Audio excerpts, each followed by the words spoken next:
sending us. It is overwhelming at our end to receive so many responses for our contest. And thank you so much for that. Children, today's contest will also be provided in during the session, and we will also give you the link for today's contest. And today's contest is extremely innovative and interesting, so definitely keep lookout for today's contest as well. And I would also like to congratulate Suhani Patel from grade 3 of Cygnus World School, Vadodara, for winning yesterday's contest. Congratulations, Suhani. And let's start off with the main person for today's session, Nita ma'am. Before I give it over to Nita ma'am, I'd just like to introduce Nita ma'am to all of you. Nita ma'am is an educator, humanist, motivator, attitude changer, author, climate change leader mentor, and national coordinator for Waste to Wealth for TCRP India. She won several national and state awards. A Fulbright Scholar 2009, TEDx Speaker 2017. In 2008, she was personally trained and certified by former US Vice President Al Gore, a Nobel laureate, and the Climate Reality Change Project as a volunteer climate reality leader. Ever since, she has not looked back and has reached out to both defense personnel and civil societies, including the rag pickers. Rupa Publication published her two colorful illustrated children's story books, Polytrap, in August 2016, and Hello Earth, Here We Come in April 2017, which were written to sensitize young minds in primary level and draw their attention towards various environmental issues that the world is facing today.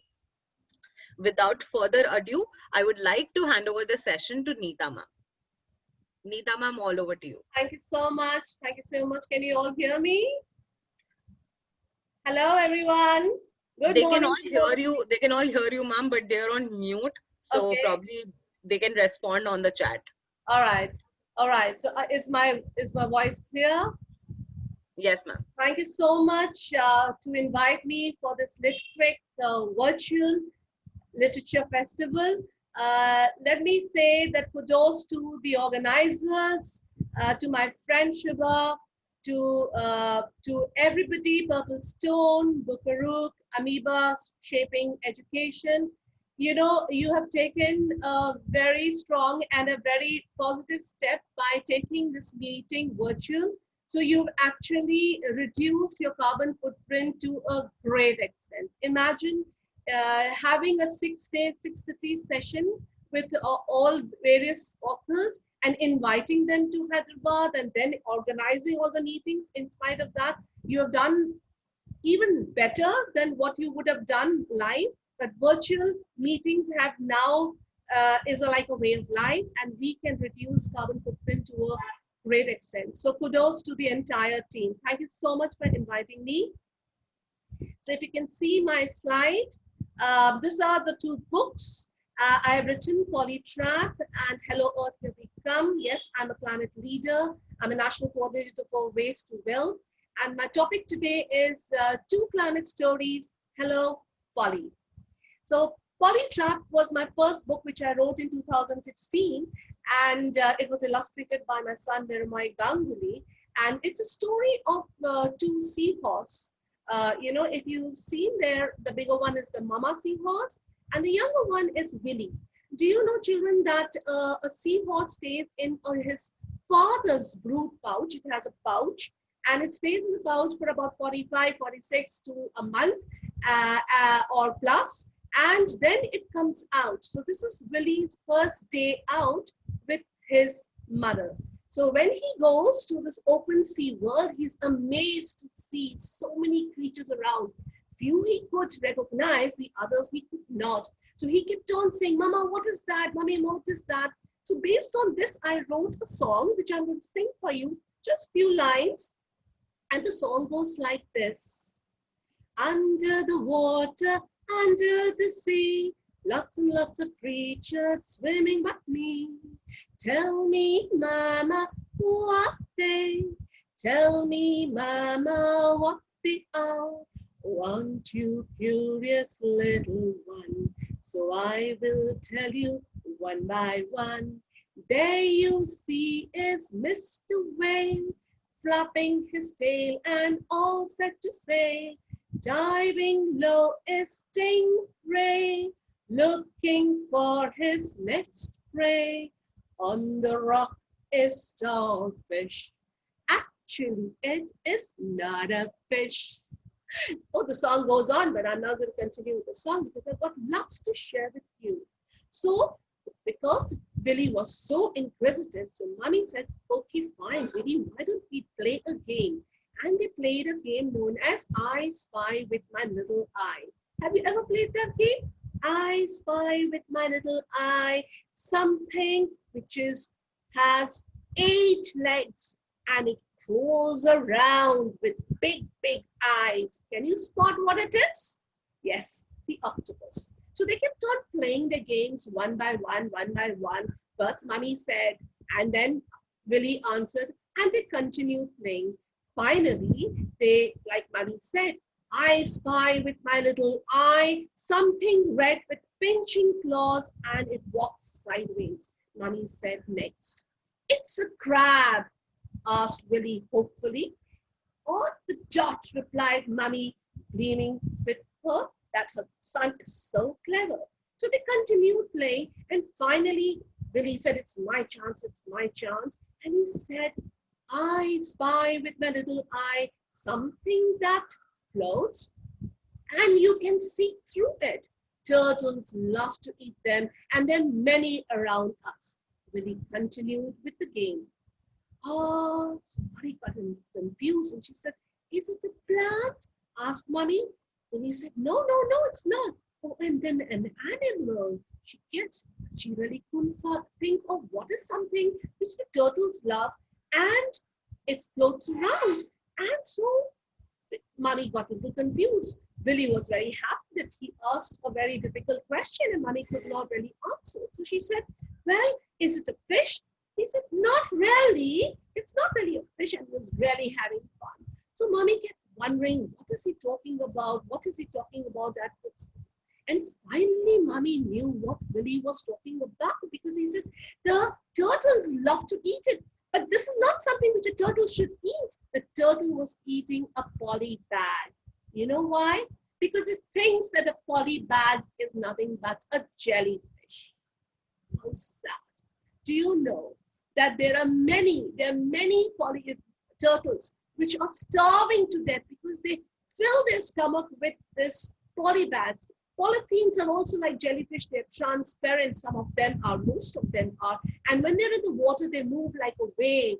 And the turtles don't know whether it is a polythene. They have never seen a polythene. So they keep feeding themselves with these polythenes.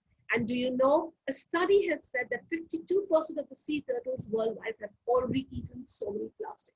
In fact, another study says by 2050, we will have more polythene, more plastic in the sea than fish, which is a very sad thing. So where are these polythene coming from? They're coming from our homes. They're coming from our factories. They're coming from us.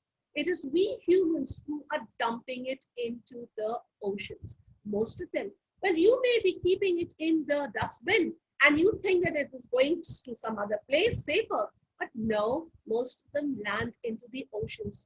Do you know, every day around 8 million pieces of plastic make their way into the ocean? How sad is that? There is about 5.25 trillion macro means large and micro tiny plastics which are found in the ocean. You move every square mile and you will get about 46,000 pieces of plastics all around, weighing up to 269,000 tons. That's a huge amount.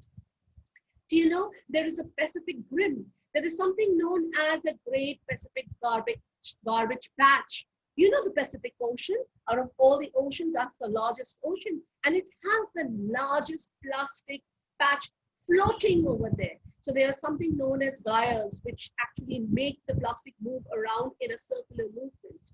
And this patch, which is in the Pacific, very close to the United States, if you combine Germany, France, and Spain all together, it's much bigger than that. And it's not only the Pacific. Every ocean has these plastic garbage patch. And they're not only 5, there are multiple of them which are around. And every year, there are about 80,000 plastic dumps are being added to the oceans. This is huge. And because of this, there is death which is happening in the marine life. Many aquatic animals are dying. They're getting choked. They're getting hooked. They're getting covered. They're getting smothered by these plastics. And this is something which has become a huge problem for the marine life. It is we who are manufacturing it. We are dumping it irresponsibly, and it is killing life. Not only that, do you know, plastic is a petroleum product, and it takes hundreds of years to break it down. It does not break down easily. In fact, in the presence of moisture and sun, there is something known as photodegradation which happens, and it breaks the plastic into tiny and tiny and smaller and smaller and smaller pieces. And when this pieces keeps on getting breaking, it releases global greenhouse gases like methane, ethylene, etc. And this is causing not only global warming, but it is also, they get into such tiny pieces that even today, if you have your table salt, which is coming from the sea, isn't it? It's a sea salt. They will have plastic in it. In fact, scientists have recently found out that microplastic, they're so small, even through the xylem vessels of the plants, which sucks in the water, certain plastics are getting into the plants. That means it's coming into our food. Daily consumptions of our food, we are actually consuming plastic. And this is a huge menace. We need to think about it. Plastic is a problem. So this book actually talks about a solution, which is very simple. Solutions are very simple. All you need to do is give up all the plastic back, don't throw it indiscriminately, and you go for cloth bag. How simple is that, isn't it? So that is what we need to do. Just move on to cloth bag. And when you're going for shopping, you know you're going to go for shopping, and you know you're going to buy your things. So make sure you carry your cloth bag. Isn't that a wonderful idea? Well, the second book, Hello Earth, Here We Come, was again written by me, and I wrote it next year. And it was like a continuation of the first book. So the first book I wrote about the sea world. The second book, Hello Earth, Here We Come, is all about what is happening into our land and air. So these 2 books cover the land, air, water, all 3. So this was also illustrated by Nita Ganguly, and the story is about 2 aliens, Ali and Alien, Ali N. So I call them Ali and N. So they decided to go to Earth because they wanted to have a picnic and they wanted to have a holiday on Earth because they heard a lot about this blue marble, which it's commonly called. And if you look, the term blue marble was actually, this is the first picture of blue marble, which was taken in 1972 by the crew of Apollo 17 spacecraft. And they took it. So when this picture was actually taken, why it is the most widely used picture even today is because when this picture was taken, the sun was behind the Earth, and therefore such illumination. Not only that, there are many other pictures which are taken of the blue marble, and you will find various colors in them. So you'll have green, yellow, shades of mustard, yellow, browns and all, which represents the soil, the earth, the soil of the earth. It also has a lot of blue color, and you know the majority of it is water, and the blue represents the beautiful water which we all need to survive and to live on this planet. And this planet is a living planet because of this water that we have. And the white patches which you see all around represents the snow, the ice, which you'll find over here, and the clouds, yes, and the clouds too. So this is a picture, the colorful picture of a blue marble the home that we all share. So Ellie and Anne were about to land and they were very excited. And so when they were getting ready, packing their bags, one of them asked and they said, do we need masks to wear? So and said, no, really, we don't need to because there is oxygen and we can breathe the oxygen as fresh air. Of course, now if I had written this book, I would have written about the pandemic which we are facing. And mask is so important to safeguard us from this virus, which is actually created a havoc. But this book it's this mask they're talking about is the oxygen mask that we are talking about here. And so Ellie and Anne took their backpack and their camera and stepped out of the spaceship, looking around with curiosity. However, they were uneasy in no time. Oh, I feel it's a little funny and my eyes are burning, said Ali. Me too, I feel choked, said Anne, coughing. Let's get inside our spaceship. They turned on their heels and rushed inside the spaceship, gasping for breath and closed the door to the spaceship. Are you sure this is Earth? Asked Ali. The air outside is so polluted. Maybe we are in the wrong spot. So let's explore more. And that's the fact, isn't it? People go out for picnicking, they enjoy, and this beautiful spot which you can see over here with trees and grass, they've littered their garbage around and they just throw it where it is and they move on. That's not a right habit, isn't it? But because of this littering, it causes a lot of problems.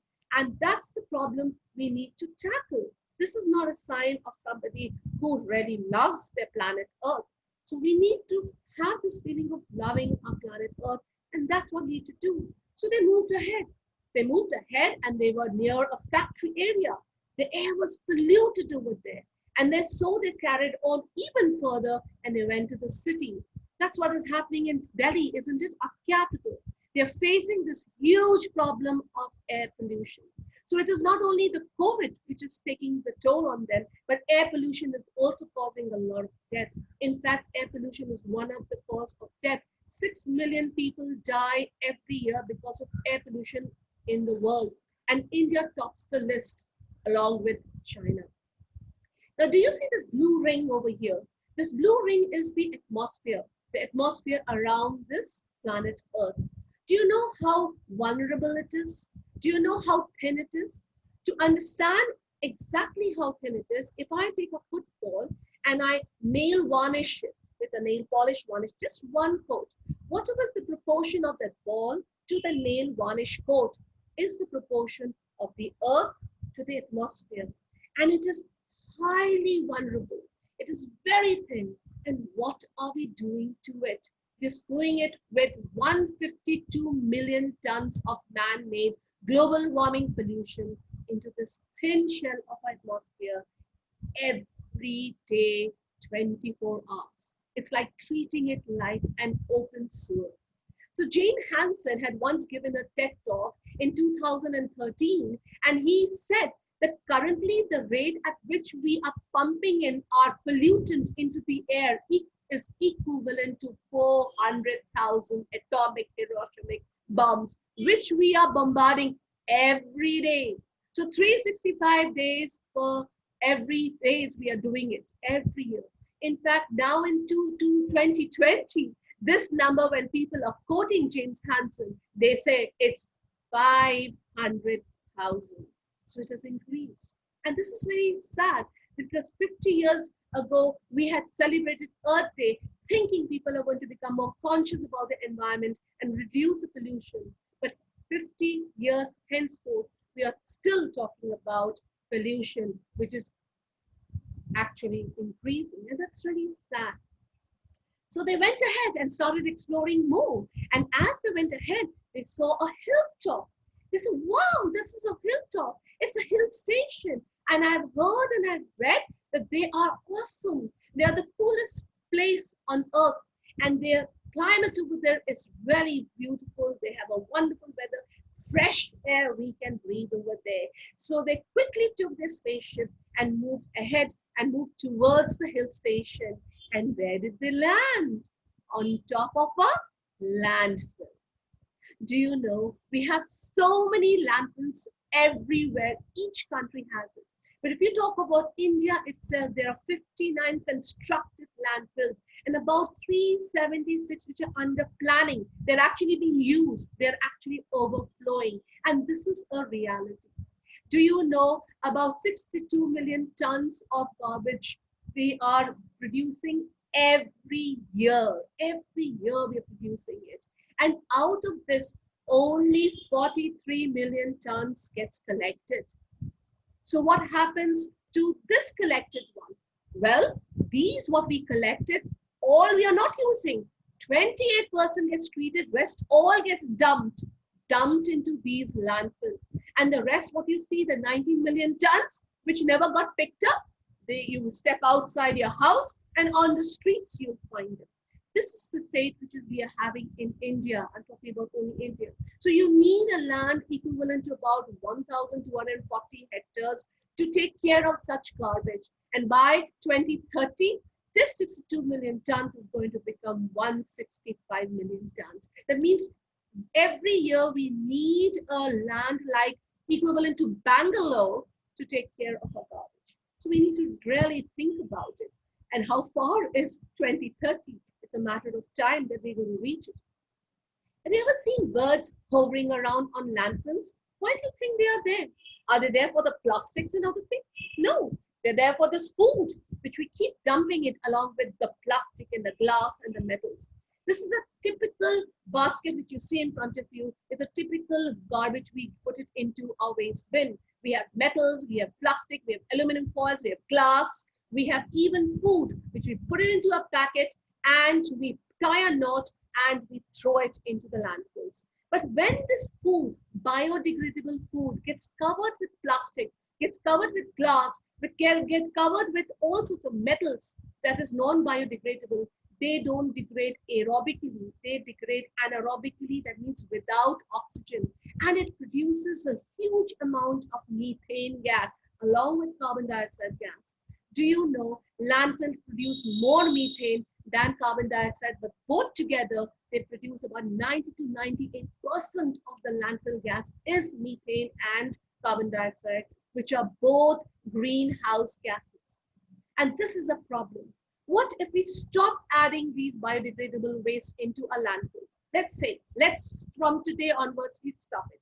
If we don't add this, then do you think that these landfills where there is going to be no food at all, do you think the birds are going to get attracted to it? Are they going to feed on these glass and the metals? They are not interested in it. They will only want food. So what happens? We can do this easily by segregating our waste at source. Make sure the biodegradables don't leave your homes and it is reused by composting them because they're compostables. And the rest of it, which are non-biodegradable, that can go into the landfills. Then you will have a landfill which is not stinking. Don't you think so? You will have a landfill which can be recycled easily. You will have a landfill which does not get soiled with biodegradable garbage. It doesn't. This is not garbage. This is not waste. This is resource. And we can turn our stinky landfills into resource bins if we stop that food getting mixed with the non-biodegradable. And it's impossible. So anyway, they went further because they were not happy. But they heard this sound, chop, chop, chop, chop, chop. And you know what it is? Yeah, this is a familiar sound, yes. Somewhere when they went, they found the whole jungle was cut down so that they can have a concrete jungle. They were building a new town city over there and they were advertising it. So actually, they asked, how foolish are we? How foolish are we? Don't they know that trees breathe in dirty air and give out clean, fresh air? That's what N asked. He was very worried to see what he was seeing. Feeling low, Ali said, this trip was a total waste. We came all the way for nothing. Let's go back. So, do you know that every hour we are losing rainforests 6,000 acres are disappearing at the rate of 1 hour. That means this session with me is for 1 hour. By the time this 1 hour gets over, 4,000 football-sized forests would have disappeared. And this is a fact. This is not what I'm making it. This is a fact, and this is happening every hour. Every hour. Look at this picture. This was shared to me on my Facebook by somebody. How old it is, how tall it was, how many animals did it have and give them a habitat, how many animals depended on it. We also depended on it for oxygen, don't you? Do you know that a tree which is only 30 meters tall, this must have been about 300 meters tall, the tree which is only single tree, only one tree, gives you about 118 kg of oxygen per year. And it takes up, it sinks in, it's called the carbon sinks, 23 kg of carbon dioxide. It's like you drive a car for about 42,000 kilometers. Whatever carbon dioxide is produced, this one single tree can absorb it. And look at the way we are destroying our nature. And this is a common thing which is happening. You can, if you switch on the television, anyone who's talking about environment, this is a fact. And this is a picture taken last year, Amazon fire. And this year in 2020, it has already surpassed what it had done in 2019. And this was written by print in October 20. So this is a very recent news that we have already surpassed the fire. Do you know a fire can be a natural cause, and lightning is one of the natural cause. And of course, spontaneous fire also occurs because of heat, because of scanty rainfall and dry wind blowing. But do you know that more than 84% of the fires which are causing is because of, there's something coming, please request remote control to your screen decline. Okay, so 84% of them are burning.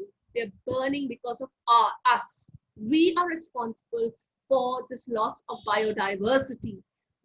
Last year, till June, I mean over a year, Australia burned and it lost 3 billion of its animals. In only 7.7% of the total area, not the total, only 7.7, the Amazon has lost 2.3 millions of animals. And why are they burning the forest? Isn't the forest profitable to them? I guess not. So they feel that the timber they get from the rainforest is not as profitable. And they also say that the studies have said they feel that burning it is cheaper than cutting the timber. And what are they using it for? Most of them are using it for agricultural purposes. They're using to rear their livestock, and they also want to live in fancy so-called smart cities. So infrastructure development. Do you know that 91% of the Amazon which is being burned down, it's gutted, is all going for animal rearing, and that is livestock, of cattle, of pigs, of poultry, etc. And altogether, if you see, the animal agriculture is actually responsible for 51% of the greenhouse gases. This is disastrous, but we can stop it. We can stop it if we can plant more trees. It's the trees who can stop it, and we need to do that. So Alien and they went ahead and they said, let's see if we can find another spot. So they took the spaceship a little away from the Earth, and they really couldn't find the spot because most of the places are developed or are developing. And this is what the problem is. So they could have just turned around and said, okay, fine, let's go back home. But they didn't do that. They came back to Earth and they showed themselves to the humans and they interacted with the humans. And they said that, hello, people of Earth, you've come here in peace. Planet Earth is crying for your help. You can be the change and save your one and only home. Yes, this is the one and only home we all share. And we will share some simple ideas with you and follow them and live in a pollution-free world. So what were the ideas? They said plant more trees. Make sure your trees which are already there don't get cut down, don't get burned down. Take care of it, nurture it, go for a cleaner technology, cleaner energy. Not necessarily when you talk about clean, you also need to see how they are manufactured. So you need to actually research and find out how clean is your green energy. That is a task you can do. But simple thing which we can do at home is take care of the garbage that we are generating. So segregate them at source, compost the compostable and the recyclables. Make sure you give it for recycling after sanitizing them properly, especially now because we are in the COVID world. So this is what the message Hello Earth gave, and Polytrap gave another message of switch over to more usable and recyclable bags, which is nothing but cloth bags. You go for shopping, make sure you carry your bags. This is the message both the books gave, and I'm sure this is so important now. So before leaving the planet, both Ellie and Anne said bye-bye, and they left the 4 fantastic 4 R's with the humans. That is for us. We need to reduce, we need to reuse, we need to recycle, and the most important thing is rethink. Start thinking in those lines is important. So the task which I've thought for today is an eco-responsible task. And that task is that on the basis of this last page, reduce, reuse, recycle, and rethink. I want you to start implementing the fantastic 4 R's if possible. So what you need to do, you need to actually need a camera. You all have mobile phones, isn't it? So you need a camera and you need to write a caption for that photograph that you take. So let me share an example with you so you know exactly what I'm talking about. So you can take either a single picture or you can take a multiple picture, but you need to make it one. So you make a collage. So it can be a collage or a single picture. And you also need to write a few lines with the caption. You need to write a short story. So like I'll share my story. 2018, I started doing Shramdan. I started going to various places on Sundays. I devote 2 hours cleaning up this space. This is a place in Pune and it's a Kavadi Pat. It's near a river. And when we used to go there, it's strewn with plastic, it's strewn with bottles, it's strewn with this thing. So I started collecting and we started cleaning it up. And it used to happen every Sunday. And it's like every Sunday I used to go, I used to find whatever we cleaned last Sunday, we're back to square one. That's because the water keeps bringing in all these plastic. So I decided for 2008 to seriously go into my plastic drop box. I still have this basket. And I put every plastic inside it, either into a bottle or a basket, and I don't throw it in the garbage bin. So when the garbage collector comes, I give it for the correct people who will actually use this plastic in a more effective way, and I'll share it to you in the last and in the end. Another thing I do is when we came to Bombay after my husband retired, we used to have this coconut water every day. So every day you're collecting so many coconut waters. I could have chucked it and thrown it, but I don't do that. What I do is I ask that person to make a hole at the base and then I keep it outside for it to dry. Even in fact, the crows come and scrape it and clean it for me and I use them as my planter. And this is my reusing. So reducing, yes, reduce your plastic, reuse whatever you can, and recycling, yes, I'll tell you why I'm saying it's recycling, I do in recycling. Well, plastic, if you give it to the right people, do you know the plastic can be recycled and from plastic you can get back your diesel. Yes, it's a petroleum product, but you can get back your petrol again by a simple process known as TCD, thermocatalytic depolymerizer. You will find out about it. And here also, all the fruits that we eat, we don't throw the seeds. We always recycle it by sowing it. So I get my plants, all my plants in my balconies are from the fruits that I've eaten and the seeds I have sown. So I do reduce, reuse, recycle, and I keep thinking about new ideas. So if you have this new idea that you want to share, take a picture, write few lines, give a beautiful caption, and submit it to the organizers. And there will be an attractive present for you. So do that. So these are the 2 books, as I said. It is available on Amazon, Flipkart, Sapna Books, and mark my book as well as Funky Rainbows. You can Google and you can write down the name, write my name, and these two books will appear. Remember, it's not only that we reduce our footprint, but we also have to increase our handprint. So handprint means take action, be eco-responsible, and take the right action to take care of this one and only planet we call our home. This is the only home. And what's right comes in front of you is Sare Jahan Se Acha, Jai Hind. Thank you so much. Be the change. Thank you.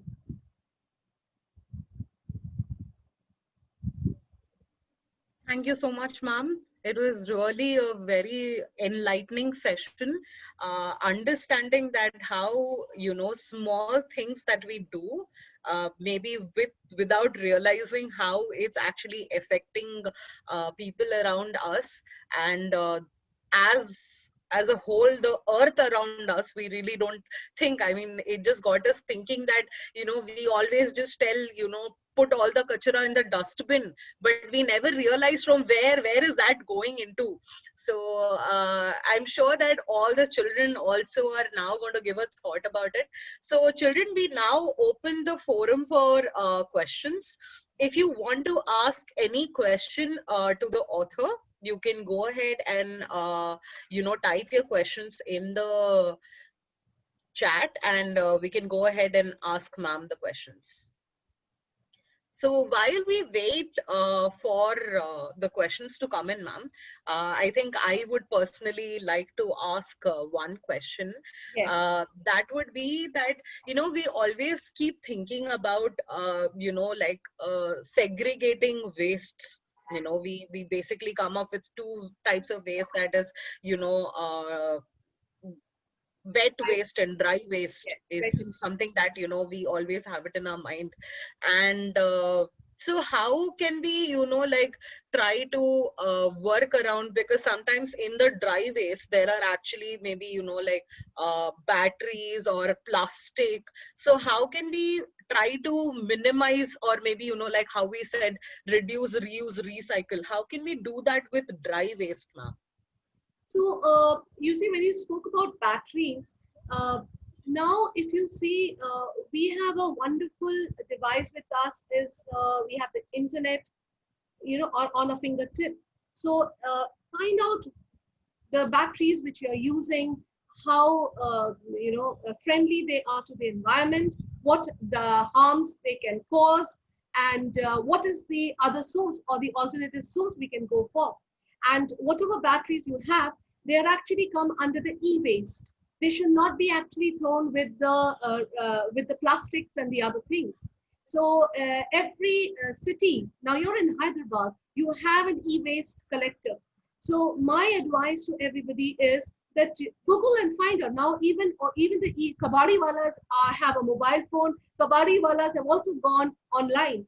So find out who is the e-waste collector in your vicinity and get in touch with them. Like I have done that even after I've come to Bombay. I've got in touch with the e-waste collector in Mumbai, and I'm in touch with him. I have his phone number with me. So you can do the same for your city. So remember, when you have batteries, what I do basically with batteries can actually leak out their acids and all. So I just take any plastic container, like any plastic container I take, and I put the batteries in them. I just don't leave it like that. So have a little bin for the e-waste. So when it got about e-waste, it's anything which has got an electrical device, anything which has got chemicals and all, batteries come in, mobiles come in, television, wires, phones, even whatever, even bulbs, all these come under e-waste.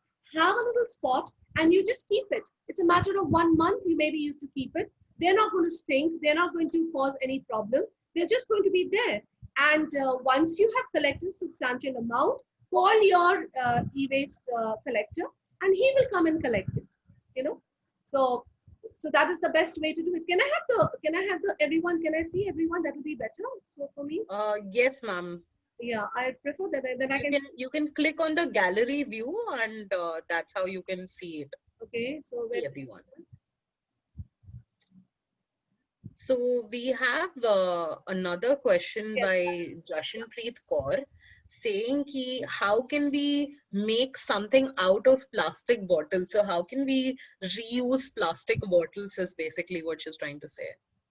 Again, I say, Ask, sorry. just type in your internet, in your Google, how to reuse plastic bottle, and you will be surprised. So many, examples will come to you. So many examples. If you're interested in craft, you can look at, like, just write how to reuse old plastic bottles for craft. If you want it for certain purpose, you do. So my plastic bottles, which I use, is basically I make something known as bioenzymes. So all the vegetable peels from my kitchen, I don't compost it. I make an enzyme, and there's a process for it where I use these bottles to make my enzymes. And these enzymes, after 90 days, it can be done in 1 month, or 90 days is the process for it.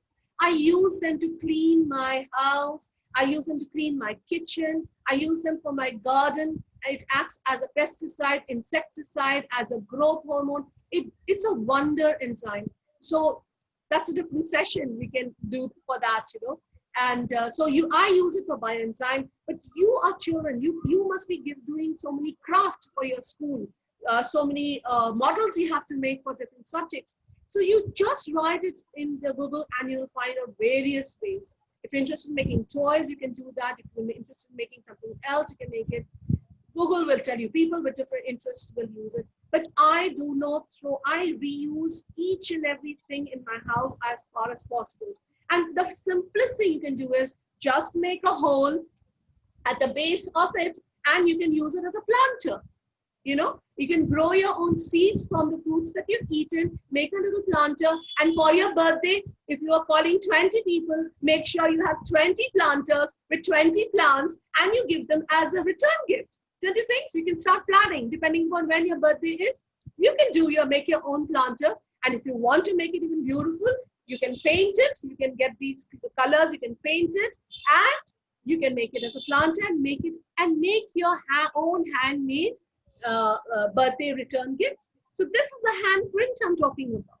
This is the handprint, because you've taken action to not only reuse the plastic, but you've also planting seeds, and you're growing plants. So you're also make sure that the carbon dioxide sinks are also produced by growing plants. So this is the handprint you're talking about. So there are various ways you can think about it.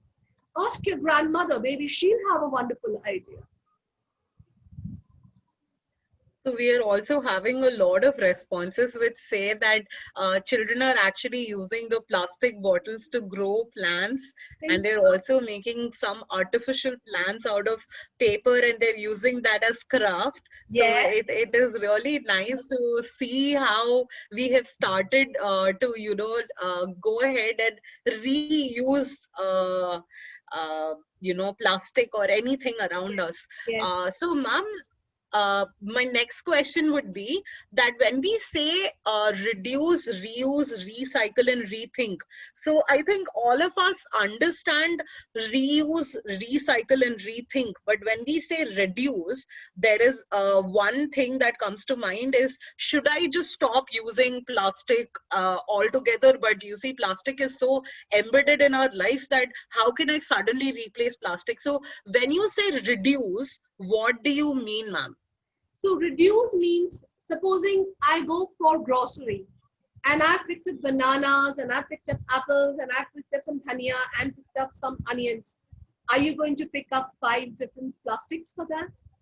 I can maybe put it all together in one. If you don't have a bag, you put it all in one. So you've reduced from 5, you made it 1. You put it into, yes, then you say it'll all get mixed. So what? You can again take it out and you can separate it. It's a question of attitude. But the best attitude is to go with your bag and don't take that one also. So you reduced it completely. You understand? So this is what every day, for every little thing, when you have to use a plastic, ask yourself this question: do I really need to do it? Is there an alternative? Can I do it in a different way? Remember, after all, that plastic will reach, where? The oceans. because it doesn't guarantee that you put it in your dustbin that it will not reach the oceans. It will not choke some animal. It will not cause death to some animal. It may. Know why we are talking about oceans? We are even putting a food into it. So you see, God has given us this thumb, isn't it? Humans only have this thumb. It's called the opposal thumb. We can oppose it.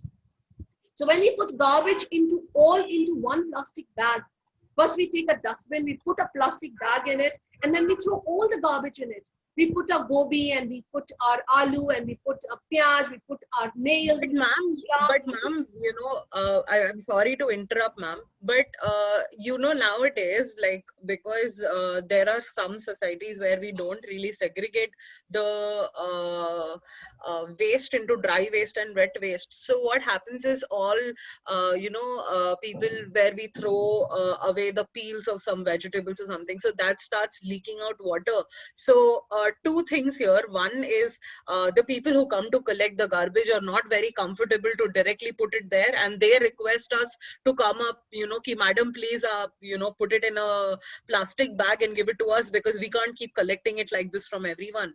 And two is, there are a lot of us who want to keep our house clean, so we would probably put it in a plastic bag because it's easy to collect. So how is that replaced, ma'am? Like, what can we do now?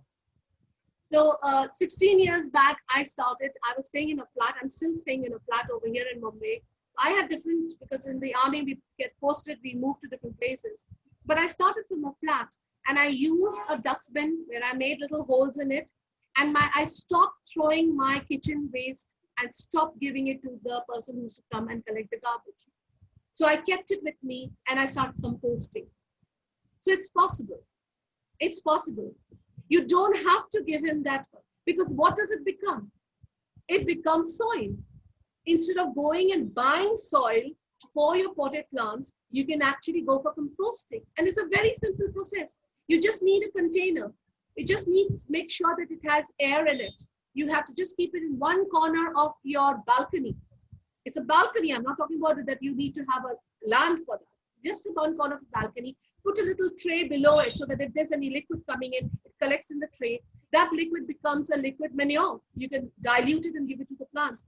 And you keep throwing your kitchen waste into it. Make sure that you don't throw anything which is oily. Make sure you don't throw anything sweet. Don't throw the non-veg. Okay? So just throw your kitchen peels. That's all. And I guarantee you that it will not smell. It will only smell if you mix plastic with it. So that it's possible. If you, again, you can Google and find out how to do composting. In fact, after coming to Bombay, all the non-veg, bones and shells, eggshells and all, I feed it to the crows. They come and take it in zippy. They will make the compost faster than my composting. So it is possible. Again, it depends upon attitude. Again, it depends upon whether you want to reduce that waste or not. How much food you're cooking, how much you're wasting. Can I reduce it? These are the questions one needs to keep asking. Right? And I said, even if you're throwing, there's some people, it is people, you and me, people come and collect the garbage. There are a lot of people don't come and collect the garbage. They go out and throw it. And that is what I was saying. What do? They put in a plastic bag, they tie everything with the nails and glass and the food and everything, and they throw it outside. And who eats it? The cows eat it. So we say, Gai hamari mata hai. But if hamari Gai mata hai, so how are we treating our Gai?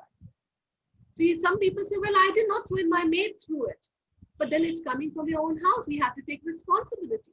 So the opposal thumb, which I was talking about, we can tie a knot, we can untie a knot, but the cow does not have an opposal thumb.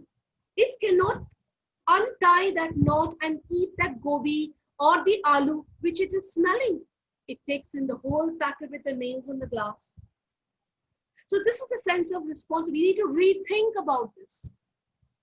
So we need to, if we think about it, there is answer to everything. It's just that a habit. We've got into the easiest way of throwing things. But when we throw something, it's going somewhere, isn't it? So we need to change an attitude. That's why I said it's important to rethink, re-look into what we are doing, how we are causing harm, and how we can correct ourselves. If we have learned to do something wrong, we can always unlearn and relearn to do something right too. So it's all about attitude. So instead of giving that food waste to the garbage man, why didn't you start composting at home? If I can do it in a balcony, which is a very small balcony, and I don't get any smell, and I get every 4 months I am getting a bucket full of, humus, compost, which is absolutely black and I just kept one outside in my balcony for drying. And I do it and I don't get any smell. I've got 3 bins outside. One gets over, I start with the next. Then one gets over, I close it and start with the next. And I've been doing it for 16 years. Traveling to different parts of the country. Last 8 years, we had 8 postings. I moved 8 places with my bin because I feel this is my responsibility. So when a landfill burns and the plastic burns with it, and it takes out dioxin, which is a neurotoxic, which we are all breathing, I know that the landfill is not burning because of me. I did not cause that fire. Because I have not thrown my kitchen waste and my garden waste for 16 years. Everybody can do it. It's a very simple thing. If you want, I can again give you another demo and we can show you exactly how to do it. I think I did one presentation with you where I showed you how to do it, right? So it's possible, but it's the attitude which we need to have. How responsible you want to be for the planet Earth. It's after all our Earth we are living. It's our air we are breathing. It's our water we are drinking. But that's the one which is getting polluted. So both parents and children need to think about it. Your filter is not going to do all the things. As I said, microplastic, every salt you take, when I'm taking and I'm putting the salt, I am consuming plastic. There are microplastic with it, which I cannot, it's impossible to remove it. They're so tiny. They're even smaller than the crystal of the salt. Unless I dissolve it and filter it and all, I cannot get rid of plastic. I am consuming plastic every day. And this is not because nature has provided. This is because we have done it to our nature. So we need to have... Neeta ma'am, there is a student named Parneet Kaur, and she wants to know how can we recycle glasses? What can we make from it? Again, there's so much of art and craft you can do with glasses. Again, you can use it as a plant stir. But, recycle whatever you can for your art and craft, for your nature. There is a lot of people who do glass painting. You can do glass painting and they made lamps out of it.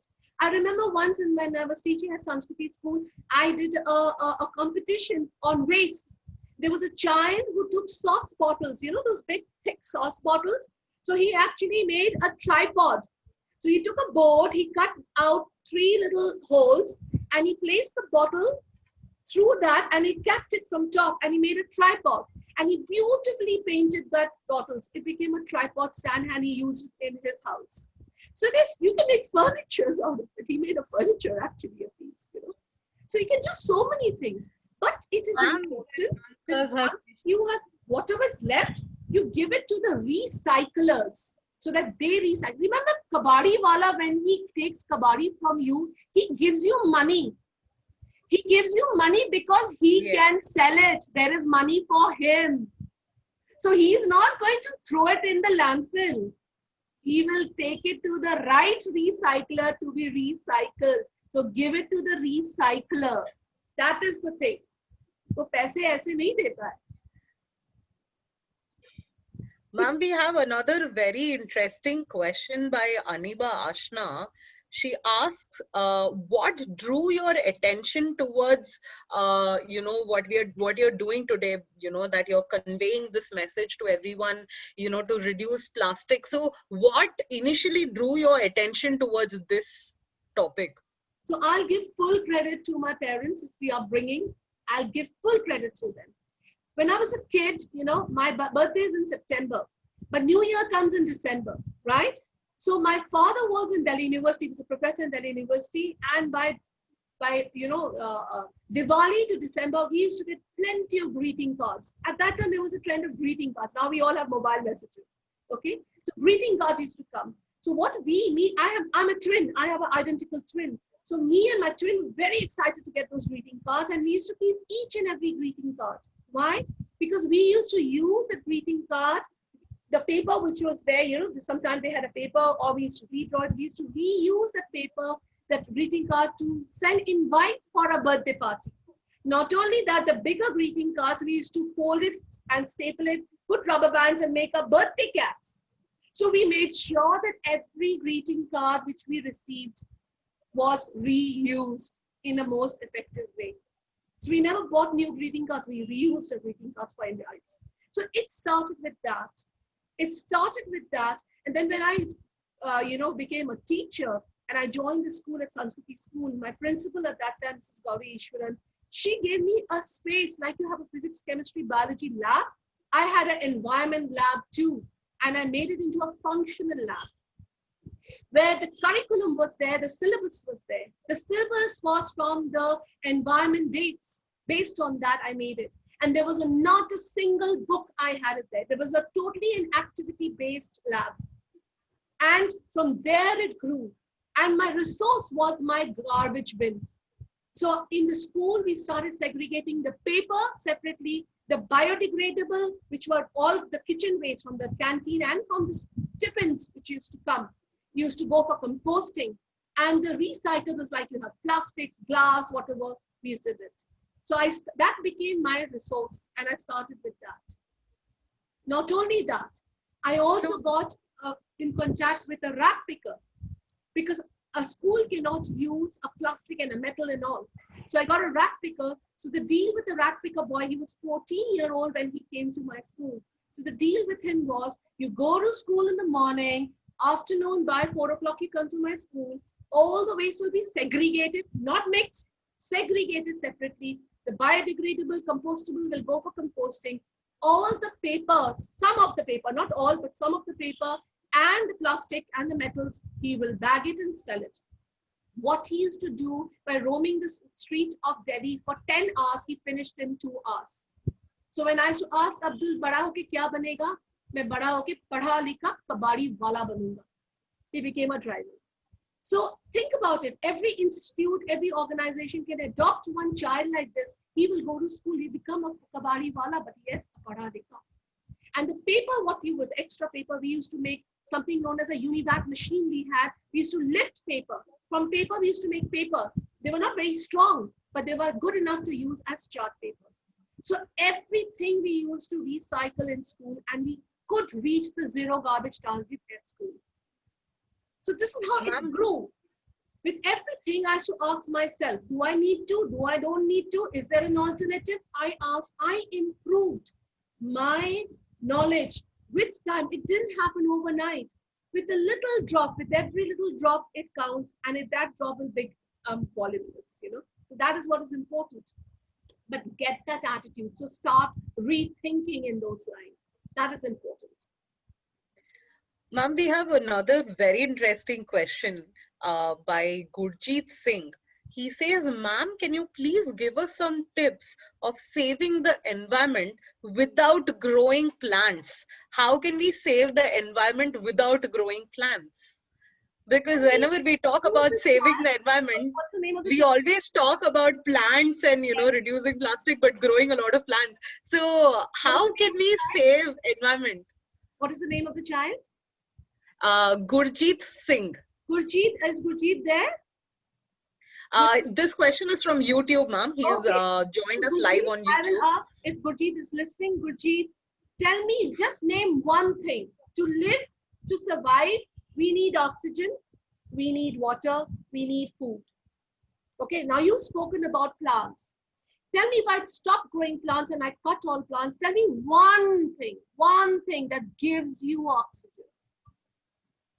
One. Name one non-green thing which gives you oxygen. There isn't. So with the plant, when it goes, you also go. Because you can't live without oxygen.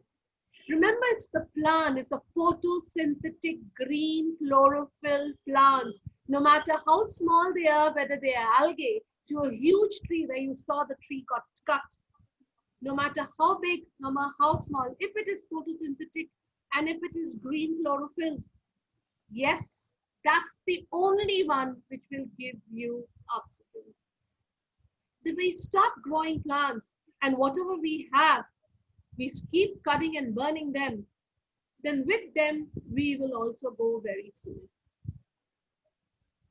Ma'am, we're getting a lot of questions, but I think this I will take as the last question Okay. from Sehaj. Sehaj asks, ma'am, can aluminum foil be recycled? Yes, aluminum is, you can. But remember, aluminum foil is, you need a lot of aluminum foil to recycle. You can't just take a little piece and do it, But you can start So collecting. probably maybe, sometimes what our mothers do is, they wrap the roti in an aluminum foil and But give it that's to not us. safe. Aluminum foil, actually, when it comes in contact with heat, it leaches out its toxicity. It's not a good thing to wrap your garam roti in aluminum foil. It is not a good thing to wrap your food in your aluminum foil and then bake it. It leaches out toxicity. So you need to find out what we are doing is a wrong thing. Please go back to what our older generation did. That is a safer way of cooking. That this is not, even when you're using aluminum vessels for your cooking, as when you heat, it leaches out a toxicity. So it's not safe. But even but what I am doing is, like, you have medicine foils. They're all made out of aluminum foils. I collect it and I then give it to the recyclers. But you have to collect a lot. So as I said, keep it in one corner of your house. Even if you have like Tetra packs and all the thing, it's supposedly it's got curd or something in it. Rinse it, clean it, dry it, and then keep it for recycling. But don't keep it soiled, otherwise it starts stinking. Simple thing. It's a question of an habit and attitude. And this answer is the simplest. We don't have to think about it.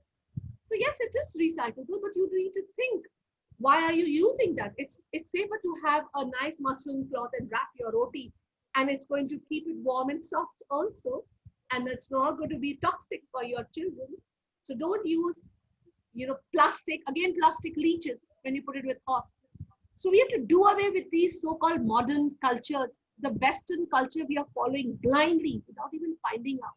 But you Google and find out, you get the answer. It is unsafe to even use a plastic vessel and heat it and eat food in it.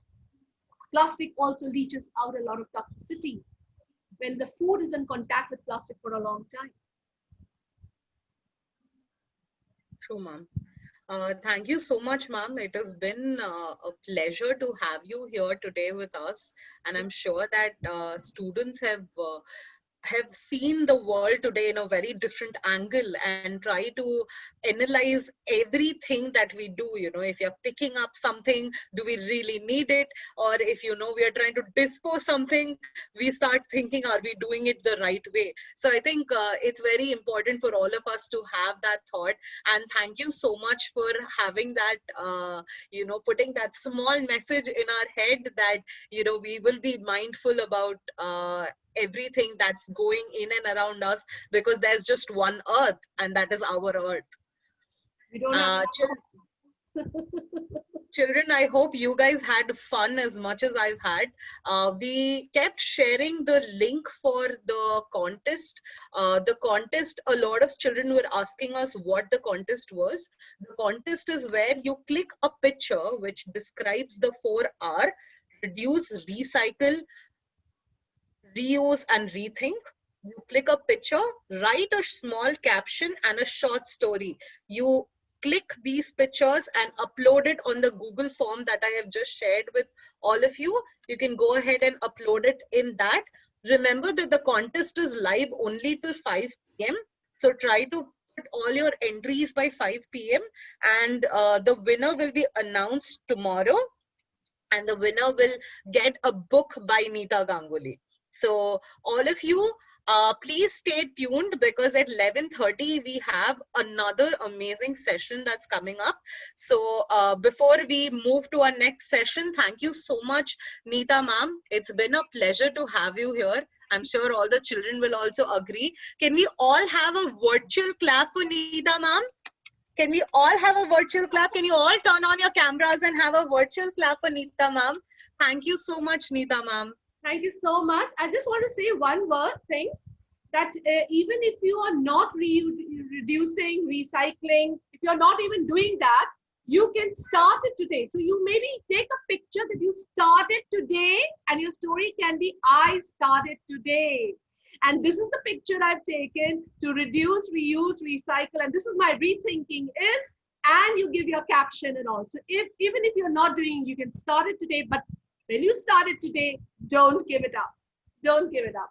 Thank you so much. Thank you so much for having me. And I thoroughly enjoyed it. As usual, I always enjoy whenever I come and to Shubha's, meets. Thank you so much. And thank you to the entire team for such a wonderful effort you put in. Keep up the good work and stay safe.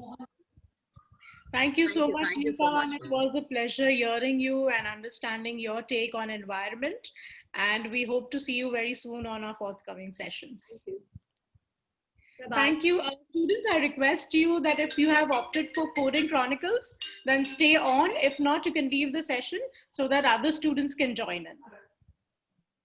Okay, Nita ma'am, bye-bye. And you have a good day today. Mr. Mohan, you can put your video on and unmute yourself.